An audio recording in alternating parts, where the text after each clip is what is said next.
IPL ఫైనల్లో royal Challengers Bengaluru జట్టు విజయం సాధించడంతో హైదరాబాద్లో అభిమానులు పెద్ద ఎత్తున సంబరాలు జరుపుకున్నారు. చాలా చోట్ల ఫ్యాన్స్ వీధుల్లోకి వచ్చి సంతోషం వ్యక్తం చేశారు.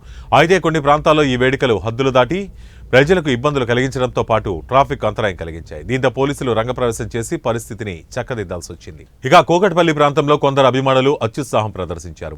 ముఖ్యంగా హాస్టళ్లలో నివసించే విద్యార్థులు పెద్ద సంఖ్యలో ఒక్కసారిగా రోడ్లపైకి చేరుకుని నృత్యాలు చేశారు.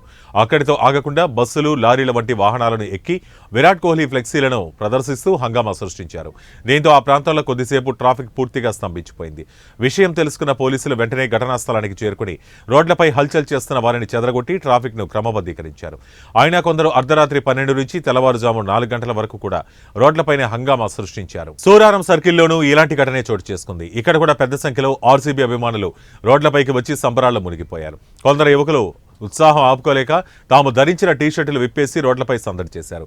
దీనివల్ల అక్కడ కూడా భారీగా ట్రాఫిక్ జామ్ అయింది. రోడ్డుపై నిలిచిపోయిన వాహనాలపైకి ఎక్కి మరీ కొందరు అభిమానులు చిందులేశారు. వీరి అత్యుత్సాహం వల్ల పలువురు వాహనదారులు తీవ్ర ఇబ్బందులకు గురయ్యారు. సమాచారం అందుకున్న పోలీసులు వెంటనే అక్కడికి చేరుకుని వారిని తరిమి కొట్టి పరిస్థితి అదుపులోకి తెచ్చారు. కూకట్పల్లి, సూరారంలో రెచ్చిపోయారు ఆర్సీబీ.